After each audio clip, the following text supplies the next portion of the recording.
परमेश्वर मेरे से गलती हो गया, मुझे माफ कर, परमेश्वर मुझसे गलती हो गया। मैं कह रहा हूं कि आज पवित्र आत्मा आपके मनों को बदलने के लिए है, बदलने के लिए है, करने के लिए है। आप अपनी स्टेटमेंट क्या दे रहे हैं परमेश्वर देख रहा है।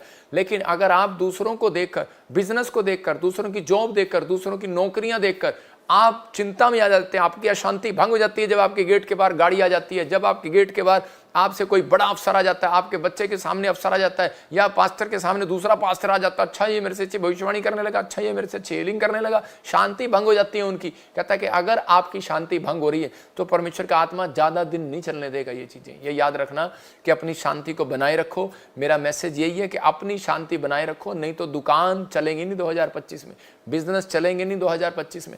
परमेश्वर चलाना चाहता है, परमेश्वर महान है, परमेश्वर दया करना चाहता है, वो दयालु है, वो हर व्यक्ति से प्रेम करता है चाहे वो कैसा भी हो। लेकिन उसने हर व्यक्ति को इस मकसद से नहीं कहा, सिर्फ उनको सुधरने के लिए कहा कि वो सुधर जाएं और पश्चाताप करें और वो आगे बढ़ें। क्योंकि परमेश्वर ऐसे लोगों से सावधान कर रहा है जो सुधरते नहीं है, सिर्फ नाटक करते हैं। इसलिए परमेश्वर ने कहा उन काट कूट करने वालों से सावधान, तुम अपनी शांति भंग ना करो। परमेश्वर कभी बर्दाश्त नहीं करता एक लालच, और दूसरा कह रहा महिमा पाने का घमंड।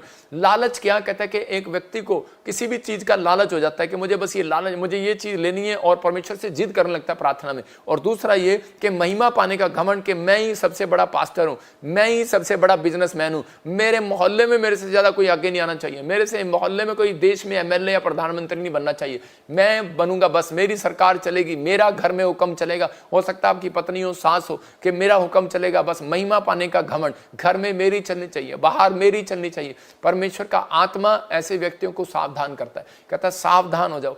कहता है इसलिए कहता है बहुत सारी प्रॉब्लम्स उन लोगों के जीवन में आती है, महिमा पाने का घमंड नहीं करना, और उनको कूड़ा समझता हूं उन बातों को जो मेरे खिलाफ होती हैं, तो इसी समय उनको कूड़ा समझना है। परमेश्वर का आत्मा आपको आगे बढ़ाना चाहता है, आपको ब्लेस करना चाहता है। 3 डड्डू थे और वो जब खंबे पे चढ़ रहे थे तो उसी समय पहला जब चढ़ रहा था डड्डू, तो उसी समय उनकी रेस हुई कि देखते हैं पहले कौन चढ़ता है। पहला डड्डू जब चढ़ा तो उसी समय उसकी पत्नी ने देखा इतनी ऊपर हाइट पे चला गया, तो उसकी पत्नी बोली, कहते अरे क्या विधवा करेगा क्या, और उसी समय वो डर के मारे नीचे आ गया। नवी नवी शादी हुई थी ना भाई। दूसरा डड्डू जो है वो उसी समय के ऊपर चढ़ा, और ऊपर चढ़ते ही कहते हैं उसके बाप ने कहा अबे इतनी ऊपर से गिरेगा, हड्डी भी टूट जाएगी, और उसी समय वो डड्डू डर के मारे नीचे आ गया।